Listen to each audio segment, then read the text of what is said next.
Hey guys, welcome back to Transfer News live at 5:02 on DR Sports with myself, AGT. I've got Uncle Laurie in the building as well. How are we, fella? Yeah, 100%. You know what? I'm going to take that as a compliment. It is a compliment. Yeah, you should take it. In certain cultures, that is a compliment. Like it's African wise. culture. My wise older. Right, yeah. I'm not so sure about Europeans. They tend to look down on the term for the most part. But in Africa and the Caribbean, if a man call, especially Africa. It's definitely a term of endearment from my side. Nigerians in Ghana, if they call you uncle, that's a sign of respect. So yeah, exactly. I'll take it as a respect. Smash that like button. Who is your club looking to buy in this transfer window? Subscribe to DR Sports if you have not already. You can see him on the screen. We're going back to him. We spoke about him yesterday. Brian Mbeumo. It's gone a little bit quiet in the last day or two, this one, Laurie. But as we know, the Cameroon forward, who is 25, despite the lack of hair, is leaning towards a move to Manchester United over Tottenham. But like I said, we spoke about this, myself and Nicky, yesterday. Thomas Frank, if he calls you up and says, look, I know you're thinking about Manchester United, but you can have it. You know, just like you had it at Brentford with me, I'll treat you the same. You get a starting position, Champions League football. You know, let's build on this new kind of era that they've just come off the back of winning a trophy from. If you were him, you've got two options there, don't you? Which one are you picking? You know what? If you'd have asked me this last week, I would have said, look, you know, undoubtedly, Mbeumo seems destined for Man United. In fact, I've seen quotes where he says he wanted to join them. And obviously, a curveball's been thrown with Thomas Frank being appointed manager of Tottenham. Like you said, he worked with Thomas Frank very successfully. They have a very good relationship, apparently. You think about it logically, if he goes to Tottenham, he'll be getting Champions League football there, which he wouldn't have got at Man United. Also, he wouldn't have to uproot and move up north, would he? Because it'd still be down south. I don't know where he lives, but I'm assuming that if he plays for Brentford, he's living in and around the London area. So yeah, if he could goes even to stay United, in the he'd same have to house. relocate. Yeah. So I'm sure that's uppermost on his mind. Money might have a large say to do with it, although Daniel Levy notoriously doesn't like paying big money. I think he might be tempted by the Tottenham thing, but I still think he'll end up at United, to be honest. Because of the pull and because of maybe when he was growing up, he saw the Manchester United, Manchester United, not this version of them. But it's a bit like when you go out shopping, right, and you see something that you really want. And then you think, I'm going to go and get that. And you go to the cash point. This is how I was go to the cash point to get the money. Then on the way back, you see something else. You think, you know what? Damn. But then invariably what you do, you always go back to your first choice. I think, I'll stick with my original choice. Yeah. So, Man United. If you're a Tottenham fan watching this, let us know. Would you want him to almost come in and own that kind of right-wing slot straight away? There's no bedding in needed. He's a Premier League proven striker with 20 goals in the league last season and 1 in 2, played every single game. I mean, how more consistent, reliable can you get? And for 60 mil at 25, market value, really, isn't it? Absolute market value for a proven 100%. Premier League winger. These days, the proven wingers, you're not getting any proven winger for less than 60 mil. That's the almost base starting price for a Leao, a Williams, a Diaz. He's probably a little bit more than that, but you know what I mean. 25-year-old is this market value. So 60, Tottenham could push it to 70 if they really want to get their man. But yeah, it looks like Manchester United, he's still got eyes for them. So let us know in the chat, does he end up at Tottenham? Does he end up with his former manager at Brentford? Nice and easy relationship. You can just slot straight back into that. So let us know in the chat. Manchester United fans as well, how confident are you still that he ends up at Old Trafford as well? Speaking of a Premier League striker that is in the ascendancy, who is raising a few eyebrows of the likes of Newcastle. I know Liverpool have been linked with him as well. Newcastle have apparently opened talks with Brighton over the signing of Brazil forward João Pedro, who's 22. Now, there's a lot of moving parts on this one. He's still got 3 years left on his deal. 27 appearances last season, Laurie. 10 goals, 6 assists. Brazilian, as we know. So there's been rumours that Callum Wilson's getting a new contract at Newcastle, which hasn't been received totally positively by the fan base. You need 2 strikers in this day and age. You need 2 wingers. Well, you need 4 wingers, really, to come in and out of the team. You know, you need a front line of 5 or 6. is this a signing to almost replace Callum Wilson? Or is it a signing to, if they were tempted and the right offer came in for Alexander Isak, is it almost future-proofing for that? And if they did that, you'd probably have to sign Callum Wilson or go and get a new striker as well. Yeah. But João Pedro, does he raise your eyebrow at Arsenal? What I would say, he's a very talented player. And yes, I could see why Newcastle would want to acquire his services. I think he'd fit in well, given the way they play as well. Yeah. In terms of Arsenal, it's not quite what we want. We need somebody a bit more prolific. What did he get, 10 goals last season? Yeah. We've got enough 6 of those. assists. 16 and 27. Yeah, he's a good player, but I think with Arsenal, without wishing to sound snobbish, because obviously Newcastle are a very good team, but I think we would be looking at somebody slightly higher cachet than him. We got enough of the 9-10 goal merchants. We need a 20-pluser, and I don't think he falls into that category quite yet. But I can see why a team like Newcastle would want to sign him, whether it be as a backup striker or whether, 23 years old. I said 22. He's actually 23. He is talented. 6 foot, Brazilian, number 9. Obviously started off at Fluminense. Went through the ranks at Watford, played over 100 games for them in 3 seasons, scored 23 goals, got that move to the Prem. It's 19 in 58, and he has been injured a little bit. What I do like about him, though, he's only about 7 goals away from a 1 and 2 in the Prem, in the league. And he scored in Europe, he scored in the Cups as well. What I do like about him is a very confident player. If you see him play, he will try things. He's got good belief. Do you in know his any ability. Shy Brazilian players? That's true. Yeah, they tend to come with a certain level of confidence. Even Bruno Guimaraes, Joel Linton, they might not have, the technical ability of a Neymar. Yeah. But they'll let you know they're there still. They come in different sizes and packages, the Brazilians. That's a good observation, actually. Yeah, they do tend to let you know they're there. Or there's flair ones, like a Firmino who goes under the radar, is a bit selfless, but then you will get a Joel Linton who is just brute strength. Or a Mateus, personality again, there. Another one that's not afraid to let everybody know that he's there. So, and I've seen this guy play a few times, and he's a very confident young man. So, listen, I think whoever gets him, wherever he goes to, because I think he will leave Brighton. And then Brighton would be not stuck with, but Danny Welbeck's still there. Evan Ferguson goes back on loan from... Where was he? It wasn't Everton, was it? Who? Evan Ferguson. Where did he go on loan?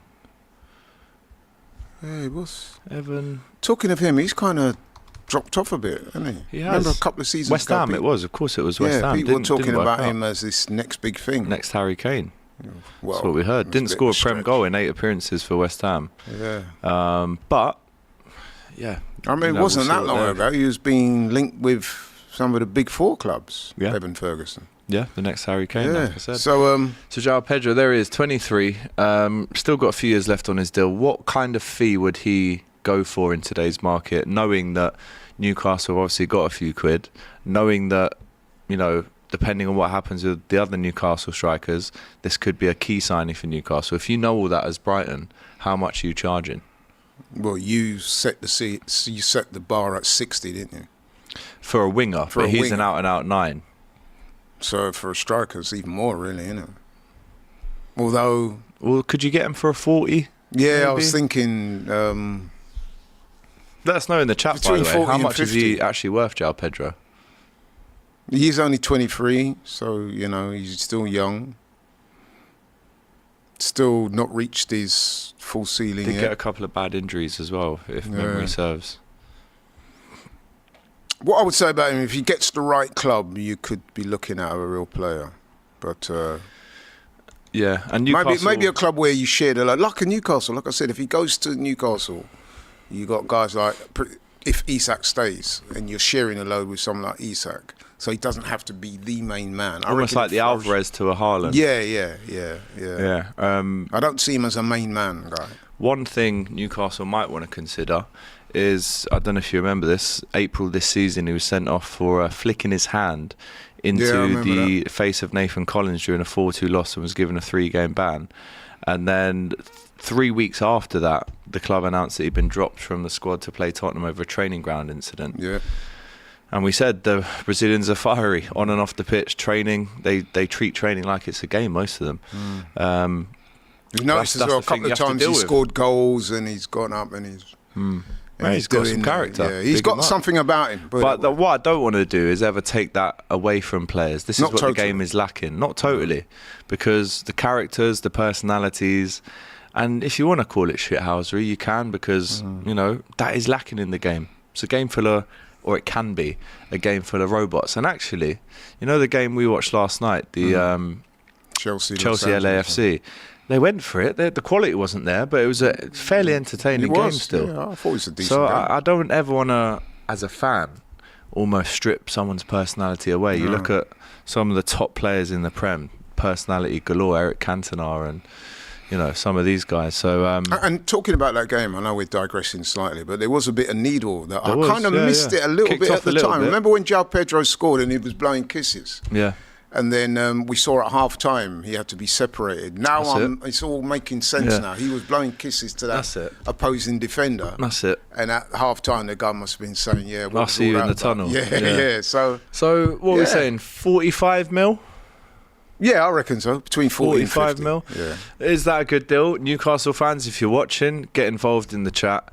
They're saying 50. They're saying Brighton wants 60. They signed him for 30. Isak going nowhere, says Farid. We'll speak about him very shortly. Isak is coming, AGT. Believe Isak is coming. And then Jivan also said, well, Newcastle ain't spending 60 on a backup striker. And James Bond says, AGT, how about we sell you Havertz for 45 mil? I don't think so. Would you take it? I don't think so. No, not for 45 mil. 4.5 maybe. Joking. Michael always says, how aren't Arsenal in for Darwin Nunez? We've actually got a section on that later on in the show, so don't go anywhere. Speaking of Brighton, they're also interested in the Sporting Lisbon and Ivory Coast centre-back Ousmane Diamonde, the 21-year-old. 2 goals last season, played 31 games in the Prem, got an assist. Contract expires in 2027. The one thing Brighton do well, as we know, and as they've proven so many times, is they find these names that maybe aren't the household names, the shiny toys that the top clubs are interested in. They'll do a little bit of a deeper dive into the likes of the Portuguese league, you know, certainly South America as well. We know how successful they've been from scouting out there. I mean, if I'm totally honest with you, I don't know much about Diamonde, but what I do know is if Brighton are interested in him, it shows that they've done their homework.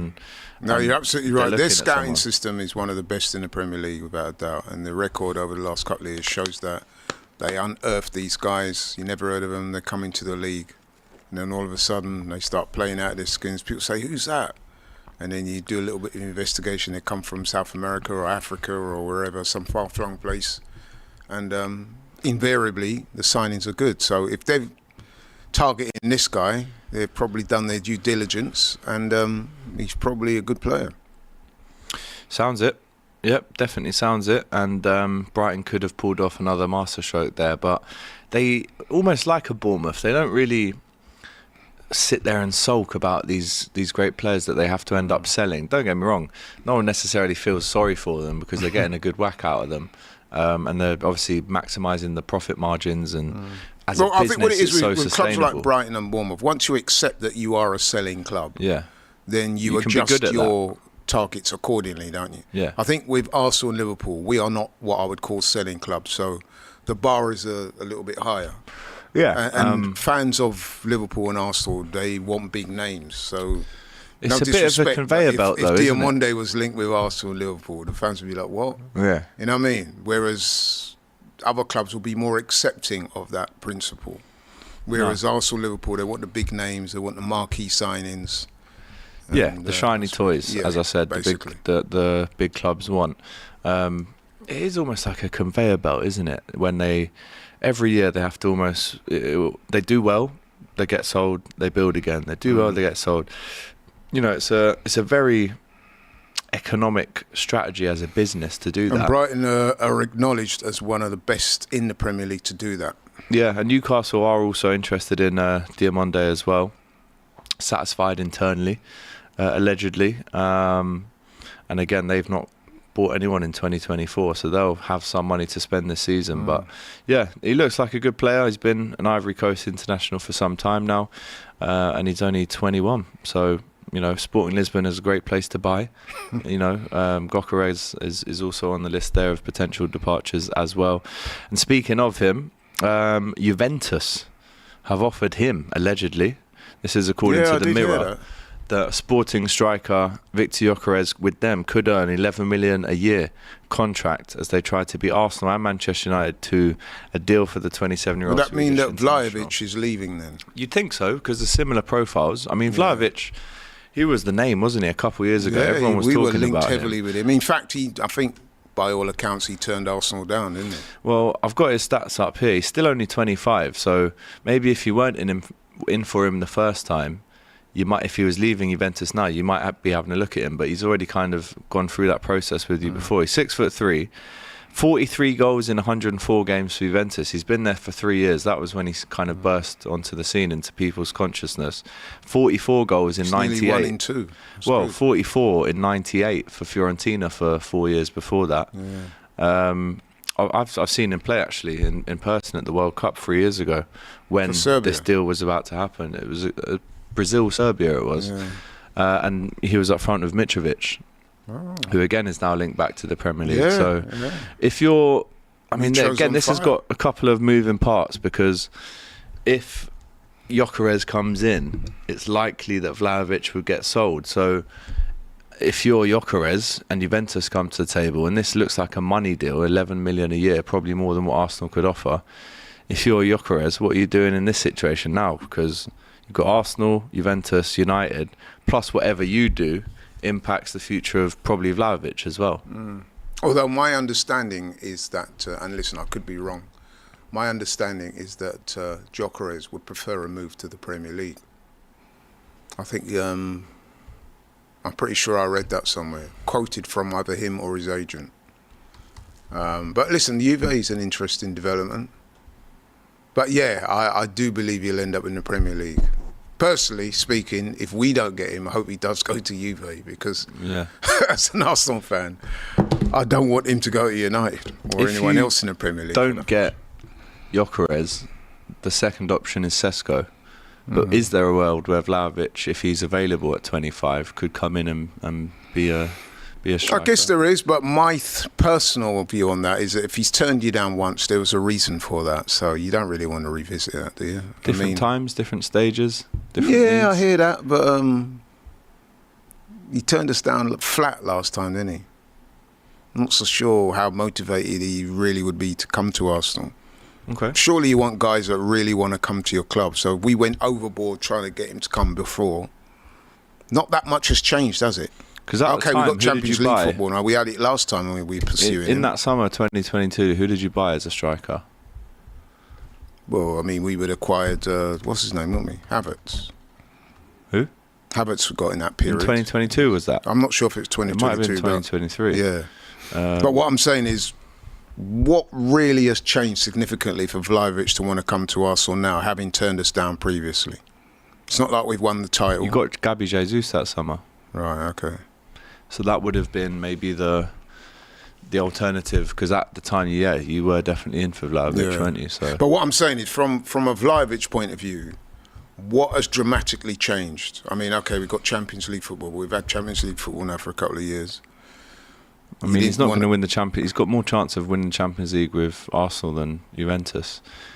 Basically, a 1-2 record. He still could do a job, though. I think listen, he's because a good player. They haven't been exceptional in Europe. Maybe we've not seen him on the big stage enough. But he's been going about his business. He's had injuries as well. But he's been going about his business in Juventus. He still gets goals. He's a good player. Second youngest ever non-Italian player to score 50 goals in the Serie A after Alex Pato. So he's still getting goals, man. He's got a trophy as well.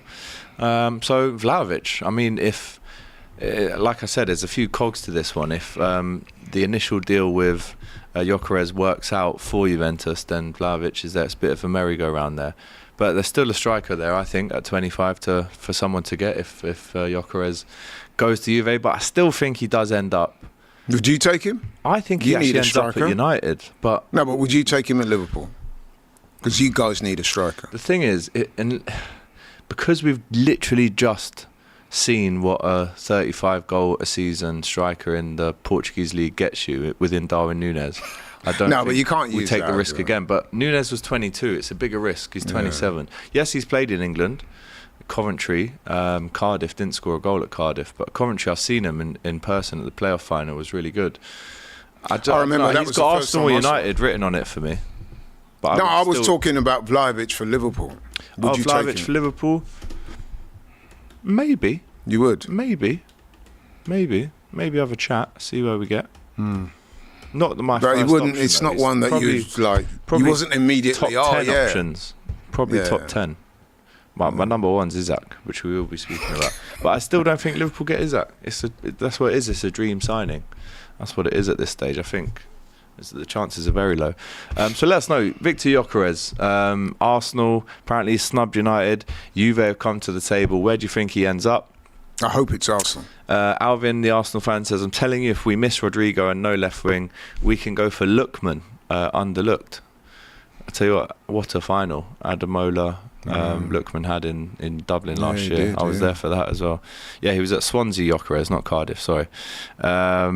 And I did say the same about Wirtz, says Allier. I said we wouldn't get him. See what I'm doing?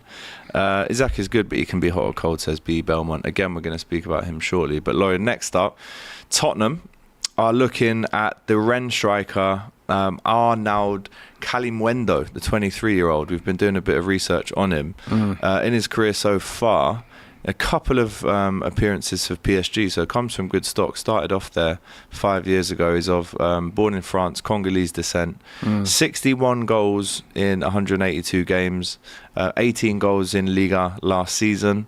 Didn't really make the cut at PSG, went to Lens. Definitely pulled up some trees there and then got his move to Rennes. Now he's obviously looking for a move to the Prem. 23-year-old, 5'9".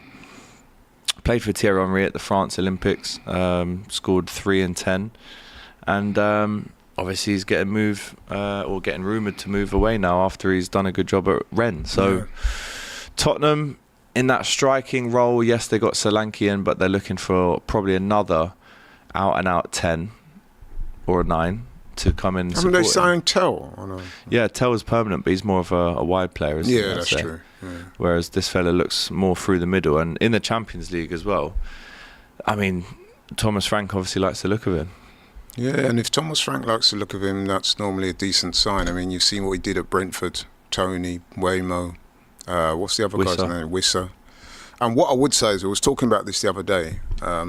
You might have been even part of that conversation. We was talking about pound for pound, which European countries produce the best footballers. You've got to say it's France, haven't you? Pound for pound. So Probably.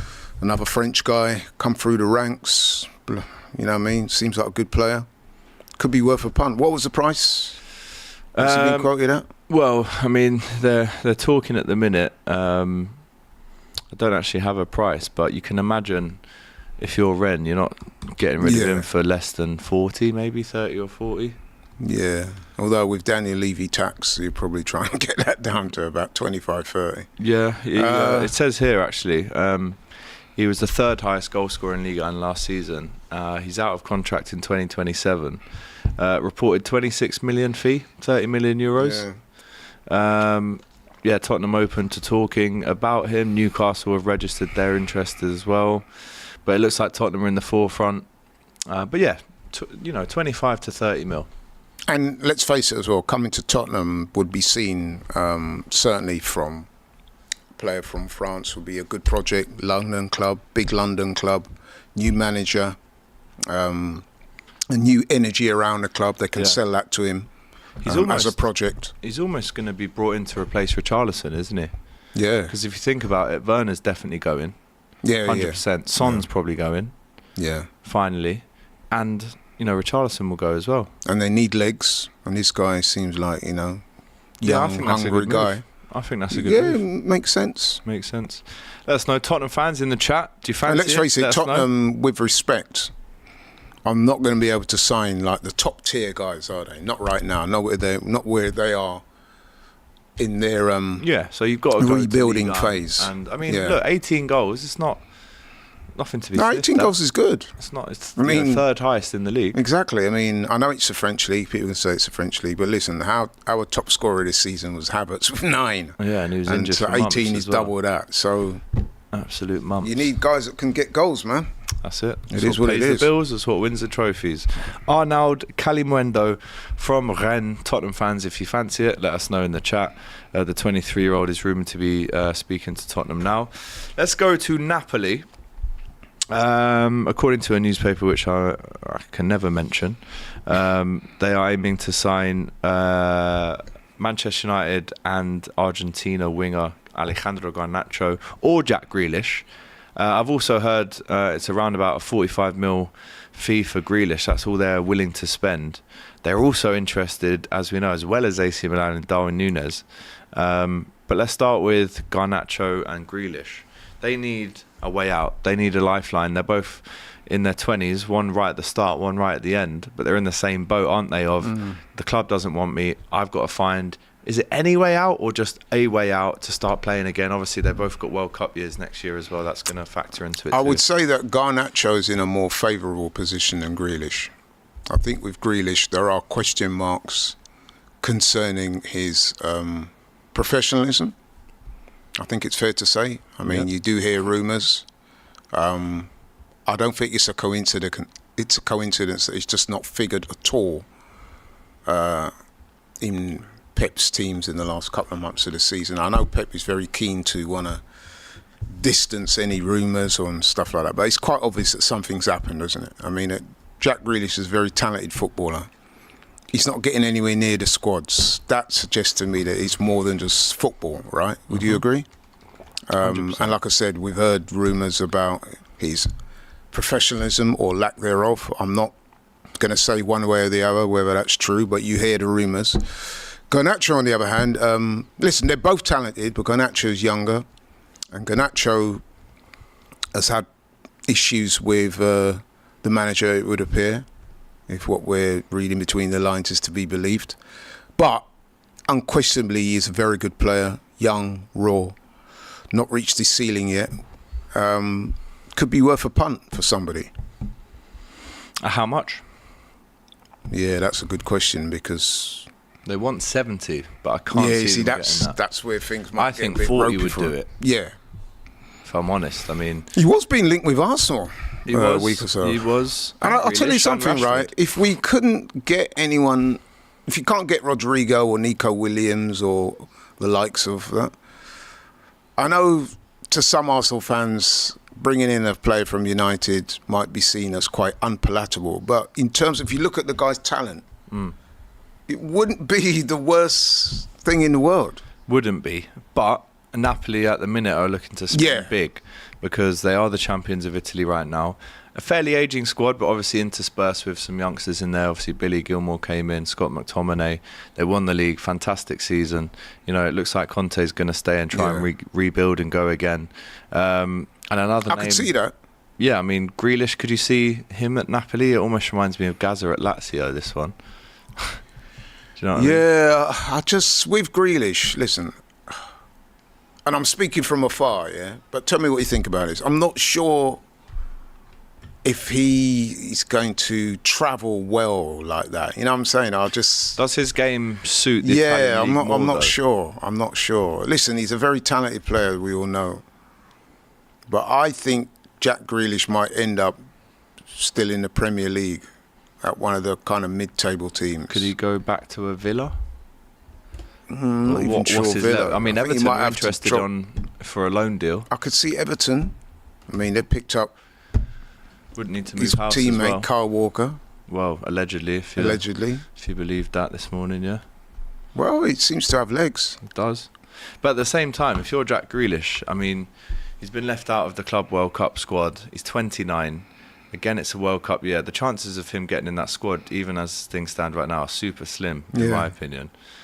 What City squad? You almost have to take England squad for the World Cup next year. Oh, I see. Yeah. He's miles off it. He's miles off it. But my point now is, if a offer comes in that isn't the dream offer in his head, at what stage you go, we've got to take this, you know, because you're almost bombed out of the season. Yeah, I think, right, and listen, you know, It's Jack Grealish's career.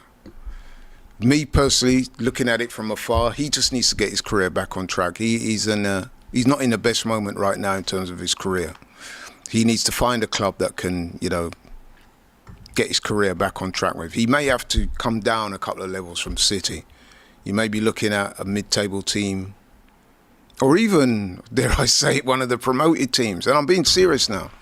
Now, to get back playing football. But remember, like Ross Barkley, when he rocked up at Luton, a lot of people that raised eyebrows. And Ross Barkley was really good for Luton, so much so that he got an England place back, didn't he? So maybe true. Jack Grealish might want to go down that route. I mean, it's interesting. I mentioned. Would the ego allow for that though? Well, this is it. Gucci model at Sunderland, with all due respect. Or is Who it else LV? came up? It might be LV. Who else came up? It's Gucci. Sunderland obviously came up. I've had Leeds and Burnley. Leeds would be a good look for him. Leeds are a big club potentially, man. They pay 50% of his 250 grand a week wages. Hey, Leeds fans, what do you think? James Toon, my boy James Toon. If you're watching this, would you? I think that's a great fit. Leeds are potentially a big club. The Leeds fans, you know what they like. They'd get behind him because he is talented. Listen, if he can find a club that he can get his career back up on track, get regular football, embrace the fans, they embrace him. Listen, man, you know what I mean? And then all of a sudden, he starts having some good games for Leeds. Halfway through next season, there's a clamour for him to be called up into the World Cup squad, into England squad. Yeah, I mean, Everton were rumoured as well to take him on loan. I asked my toffee mate, who I was with in Hojlund over the weekend, he said, yeah, he'd take him. Yeah, I think that's a good... Like I said, you need to come down from that, you know what I mean, that level for City, top four, mid-table, just beneath that. Promoted club like Leeds. Yeah, go for it. But I don't see him. And listen, and I'm not casting no aspersions. I'm saying this is how it looks from the outside. I'm not sure how he would embrace going abroad. You know what I'm saying? He doesn't look like that type of player to me. I think he's like learning the language, learning a new culture. I think he's your typical Brit footballer. Abroad. You know what I'm saying? And I'll leave that there. But that's how I see him. No disrespects, but that's how I see it. Yeah, okay. Well, let us know in the comments, where does Jack Grealish end up? Where does Alejandro Garnacho end up as well? I don't see him learning Spanish and turning up in a suit and used to learn English Spanish before that. But anyway, speaking of Napoli and AC Milan, they're both interested in Darwin Nunez, right? The Liverpool officials would like at least 60 mil 60 euros, which is around about 55. You think you'll get that for him? How old is he? 25. Oh, and again, if we do the whole Vlahovic thing of he's 25, he's a European striker, then Darwin Nunez is a Premier League champion, by the way. Scored some really important goals this season for Liverpool. So yeah, 60 It's funny because I don't seem to recall you saying too much good things about him. But Laurie, you have to understand, I was his biggest believer, blind supporter that you could meet, to the point where my own mates at Liverpool games were saying, you've got to stop supporting this guy. And I was like, I can't give him up. I can't. You know, he's got that cult hero vibe about him where he's a madman. And with Darwin, it was never a lack of effort. I never once saw him trotting around on the pitch, not really giving a rat's ass. He was running. He might be running the wrong way, or he might be just offside, but he was running. And that's the very, very least that any football fan, whatever football team you play for in world football, that you should expect. So he ticks that box. But it was the intelligence, it was the finesse, it was the calmness in front of goal to stick 2, 3. I mean, he never scored a hat-trick for Liverpool. I think he scored a double once, but it was always one goal, no goals for 8 games. One goal, it was one of them, wasn't it, where he had like several chances. Unlimited chances. Yeah. I actually counted one game against Chelsea last season. He should have scored 5 goals in the game. He hit the post 4 times and missed a pen. And Mr. Fenn, down. Honestly, I love him because of the mad memories that we've got of him, and he played for the shirt, and what more can you want? But I would have wanted about 60 more goals, actually. That's what I would have wanted. Damn. And he scored 40. He should have genuinely had over 100 chances to score for Liverpool. I know. And I'm only saying it because it comes from a place of I was with you, man, for 3 years. But what a way to end it. Premier League champion, and now you can go away. It could be one of those, isn't it, where, you know, you get players where... Still got 3 years on his deal, by the way. Wow. So you can parlay that into money. So there you go. That's 60 mil. So he's one of those players, it would appear then, that there's a player in there, for whatever reason at Liverpool, it didn't quite work out. I'm trying to tell you what the reason is, but I mean, Klopp bought him. He was keen to get him over the line. I don't think it was maybe the out-and-out first choice of everyone at the club, but Klopp took the chance on him. And you can tell, because again, pre-season in the year we bought him, he scores 4.5. We play Man City in the Community Shield, he scores, we win. People saying, oh, Hojlund, Nunez has started better. But that didn't last long, and it's the amount of big chances. The headbutt in his home debut didn't help. Red card for that. Yeah, I remember that. I was at that game thinking, what have you just done? Half an hour in. And honestly, I'm spent with him. But again, like I said, man, he's got the picture of him lifting up that Prem. So he leaves the Premier League champion, which is why with 3 years left, 60 mil, please, AC Milan, Napoli, or if it's Saudi, 75. We'll have 75. Be interesting to see where he goes next. I don't think it's going to be the Premier League, though, is it?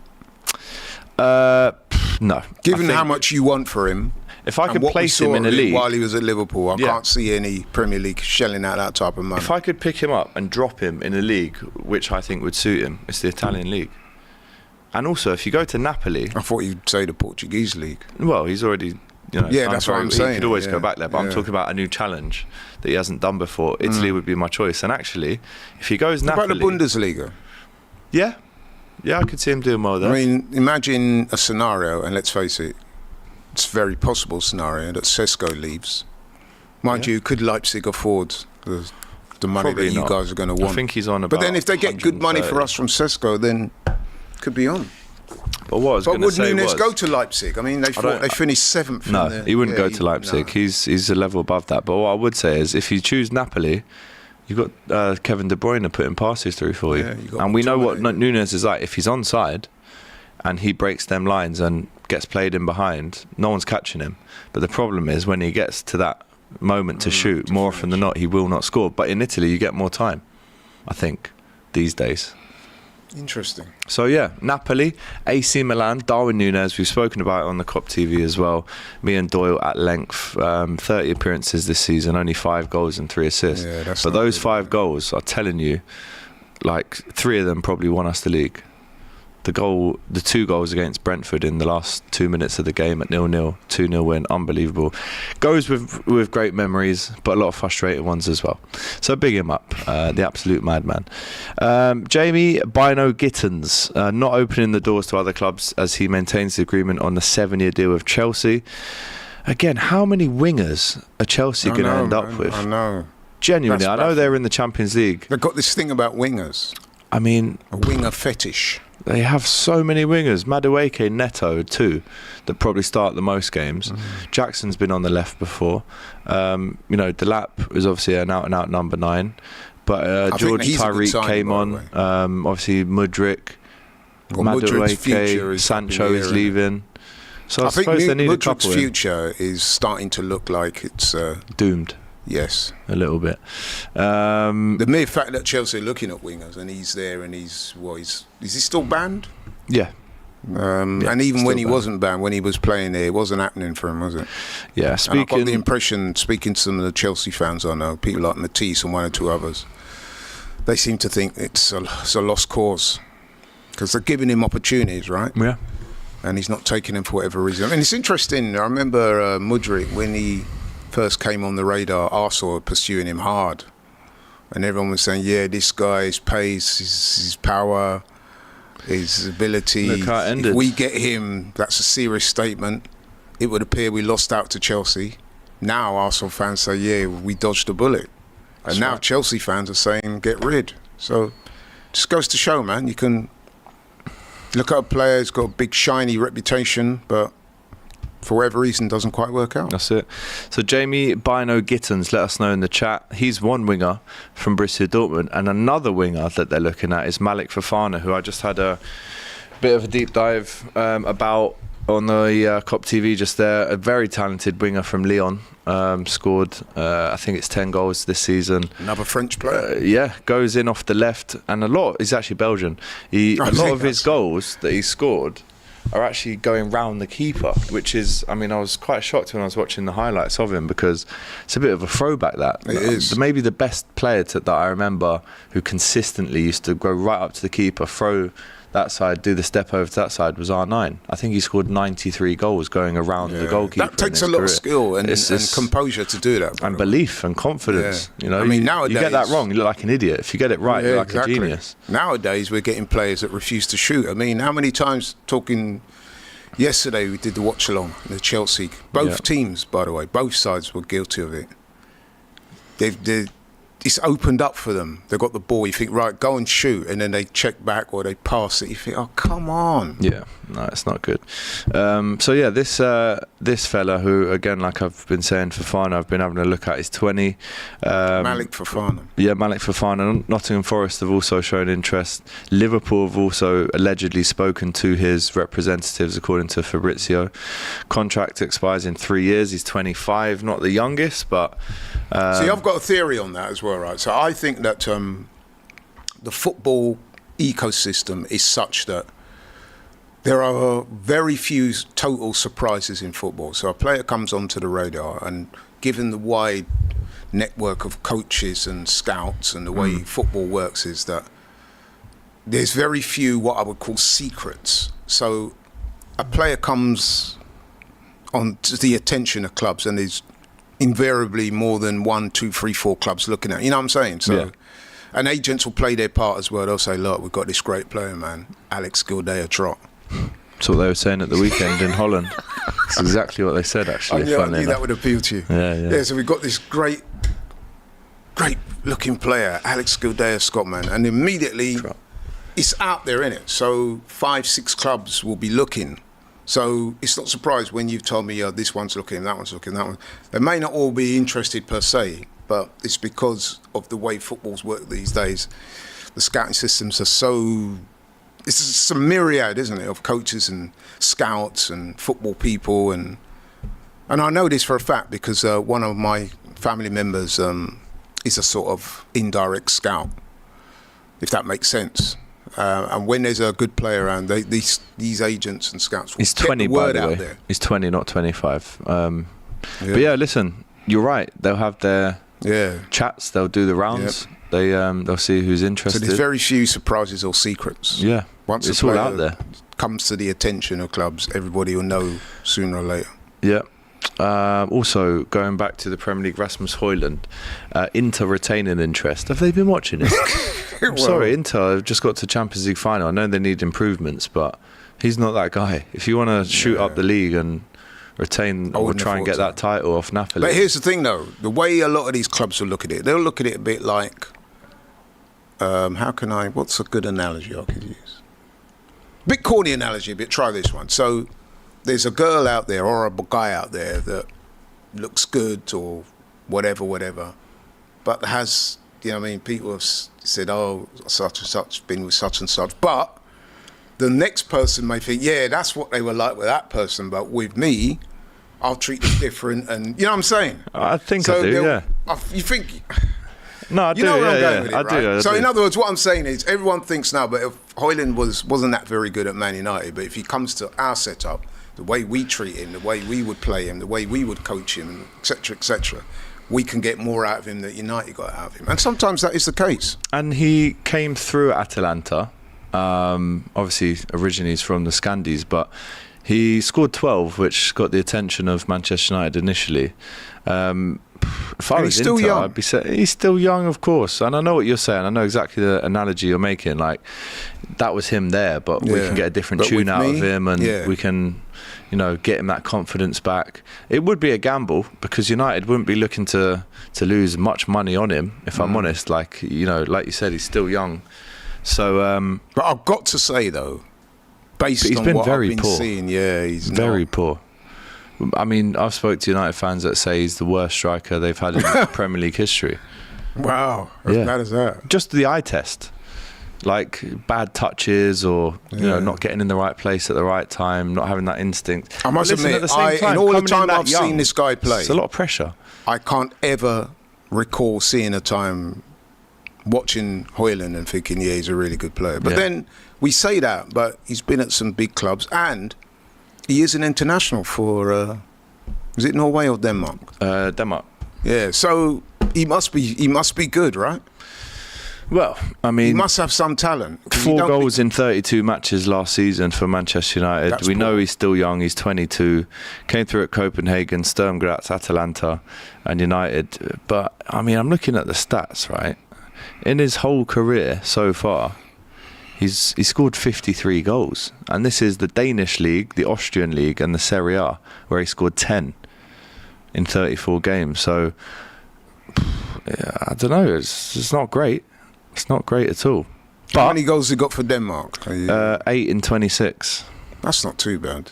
Yeah, it's not too It's bad. 1 in 3 Yeah, for I suppose international. so. That's Scored 16 across all comps in the first season for United, 10 in the league. But again, 23-24 is definitely a domestic do you season cut me a bit to of slack forget. and say because United have been such a poor side overall? I think so, but I mean, 4 goals in 32 games. no, that's poor. It's just not good And enough you for can't Manchester United. escape the optics. Like I said, No. every time I've seen him, he's looked clumsy.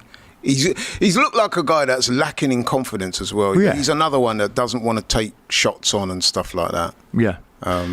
But could Inter get a tune out of him? Let us know in he's the young, man. comments. I mean, 22, yeah. Yeah, he's still a baby, really. 22. Really? It's very young. Italy's hard for strikers. It's not a slow league. The prejudice is outdated. Also, Nunez at 60 mil euros, not realistic for Serie A. Milan's record buy is only 40 mil, says Oh Hi Mats. Big up to you. As well. And he cost 75 mil, Hojlund, as well. So the price would have to be at least 60 for United to consider. You reckon they'll get that much for him? No, I don't. But that's what they'd want. They'd want that. They'd want that, bro. but They'd I be can't lucky see to it. get 40 for him. I man. can't see it. Trust yeah. me. All right, good. That's a lot of transfers we spoke about there, Laurie. What about your boy? Well, I say your boy, but maybe Isak. that's wishful thinking. Isak. Isak. I'm hearing a lot of stories. In the last couple of days, we've heard journalists in the kind of Liverpool sphere saying how it's a dream signing. The interesting thing is, no journalist has shut it down yet. No. There's no Newcastle are definitely. And I'll tell you what I would say about not that having as him well, for is sale. that if he's going to leave, other than Real Madrid, if he's going to leave Newcastle, which I kind of doubt, but if there was one club that I could see him going to, it would be Liverpool. Yeah, I agree. I think the chances this season are probably a 5 to 10% chance that we get him. Maybe there's a late play. Maybe we test the waters a little, 125 I think you mil should. mid-July. You never know. But then Newcastle, they're looking at João Pedro. They need to react and get someone. But my question would be the more realistic option. And again, I can't speak on behalf of Newcastle fans. They are saying he is not for sale, but the club have and the fans have both put 150 mil price on his head. Wouldn't it be interesting if someone did test the waters? Yeah. You go, well, there's your 150 mil. Are you going to sell him to us? Then it would come down to the player, wouldn't it? But the injury record is still a little bit concerning. But at the same time, when I think about that quote, dream signing, I did think, is he my dream signing? And I battened down the hatches and came to the conclusion that, yeah, he probably is the number one signing that I would like to lead the line. But if Newcastle, for some strange reason, he will stay, I think, this summer. I think he'll stay. Champions League, he's won a trophy, he's a hero. All right, he's told them he's staying, and I think he will stay. But if I'm on slot, I'm saying, look, test I'll him. go to the board and say, look, test Yeah, them, see what test they. him. Let's call their bluff. Let's call their bluff, right? And then see what happens. Because if for some reason Newcastle don't get Champions League football, which I do think they will next season because they'll improve and they'll spend, then that's a great opportunity to go in and go, look, you didn't get Champions League, come play with us. And by that point, if he still had a good season, didn't get any injuries, probably get him for 125 maybe, 110. Well, Yeah, and more than if you're Isak as well, obviously, you know, he's made statements to the effect that he's happy at Newcastle. But, you know, if Liverpool come calling, champions, they've just signed Wirtz, they've signed a couple of other players as well. Things at the moment at Liverpool look good, you know what I mean? He might look at that and think, that's guaranteed silverware at some point. Even if I don't win the title, they're going to win things. Whereas Newcastle, okay, they won the Carabao Cup last season, but I guess what I'm saying is you're more likely to win trophies at Liverpool than you would do at Newcastle. Oh, yeah, I agree. Let us know in the chat then. Alexander Isak, in my opinion, he stays at Newcastle this season. I think so. unless someone tests the waters and unsteadies the ship, then there could be some difficult conversations between Isak and Newcastle. The fans would hate it. What's your boy Matty Renton saying? Well, he's saying 150 mil. But this is it. Let's put 150 mil down and test the waters and then see if they bluff. Because I think in this day and age, PSR, FFP, the directors will be saying, can't really turn that down, 150, we can't really turn that down. We'll have to take that, thank you. You called our bluff. Now we're going to have to go and get another striker. Let's just see. You never know in a transfer window. The late deals, the ins and outs, the transfer day deadline itself. Mad things have happened. Not so much these days. Stranger things have happened. Including Liverpool spending all this money, which I'm all for, by the way. Let's retain. Really getting all this money, isn't it? Well, when you win the Premier League, you get a few quid, mate. So they're probably spending that. And we only spent 12 mil last year. But you spent a lot on Verto. I mean, where would you get the money to fund the Isak? We didn't spend any money last year. Spent 12 mil. What's happening with Chiesa anyway? He's probably going to go back to Italy. But give his number 14 to Alexander Isak at the Cop End. Who knows? Well, I anyway, hope that doesn't happen, to be honest. This has been transfer news on DR Sports with myself, AGT, Laurie Lyle on the show as well. Kanate AGT says Dash Rose. Yeah, we spoke about that earlier on DR Sports and the Cop TV. It's down to Liverpool once again to sort that contract out, to persuade him to believe in the journey, the new ambitious era that Arne Slot is the face of at Liverpool FC. Sign that new contract, believe that this is the place He'll to be. stay there. And I do think he stays. Him and Virgil, man. I do think he stays. Yeah, it's a lot of talk, but I do think there is one question I did want to ask you, though, related to Liverpool, and it's not a signing per se. It's a guy that's left your club, but he's been quoted today, and I'm talking about Trent, the legend, Trent. Liverpool legend, and in your words, he's just joined up with Madrid, obviously, and he's made some comments regarding how he's fitting in and the training, and it would appear that he's suggesting anyway that the training at Real Madrid might be at a somewhat higher level than previous. I just wanted to know, as a Liverpool fan and a big fan of Trent, what you think about those comments. Yeah, I know exactly what you're doing there. You're building me up. Listen, No, I saw those quotes. I'm curious to note that. What's your thoughts on it? I saw those quotes, and my instant thought was, well, it's funny that, because at the end of April, start of May, Arne Slot came out publicly and said he wasn't happy with the level of intensity from Trent in training. So that says to me, maybe it is a higher level than Liverpool, because you weren't really at the level, according to the manager anyway. Well, to be fair, Trent said it was different. I know, but it seems like every day he's speaking to the media and he's sending a few little digs subliminal shots. Or has he been misquoted, or are we reading too much into it? Unless let's face it, every club's training is different. Yeah, but unless we were there in the room, and we heard what was said, things can be misquoted. So you're going to give him the benefit of the doubt? He said different. I think he said more intense, or some more. It was like more something. I haven't got the statement in front of me. But listen, all we'd ask for as Liverpool fans is to show a bit of respect, and I don't think we feel that we're getting that from him at the minute. So you know what I would say about that, and this is something that myself and you spoke about off camera, is that I think players need to be very careful what they say when they leave a club, because one thing that irks fans, we've experienced it with Arsenal as well. Any club, like when you leave a club, show them that respect. Do not talk about how great it is. I mean, Declan did that when he came to us, and it upset a lot of West Ham fans. And I can see why they would get upset. So if you join a club, right, and then you start waxing lyrical about your new club, that's fine. But don't make comparisons. Stop saying things like, oh, the training here is so much different to what it used to be, or the level that we're doing this and that. You know what I mean? Why don't you just keep it simple and say, look, I'm really enjoying my time here. It's going really well. And just keep it moving, rather than saying, oh, it's so much different here. Oh, the levels are so much higher. Oh, it's what... Because immediately that invites people like myself and you to speculate, are you dissing your former club? So that's the lesson, I think. I totally agree with you. I think there's ways to...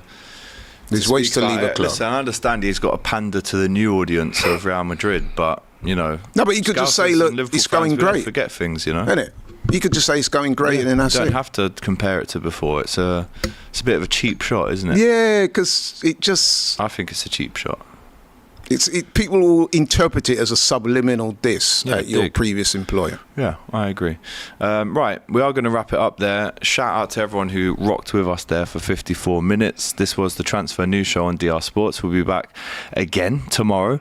And we also have a watch along for you tomorrow on DR Sports. It's Real Madrid entering the fray. I will be here live on DR Sports witnessing Trent's debut. Potentially, I bet you can't wait. For Real Madrid, and I didn't even realise that until today. So if you want to see them AGT Trent tears, you should call it a hate along or a hate along potentially. We'll see what kind of mood I'm in.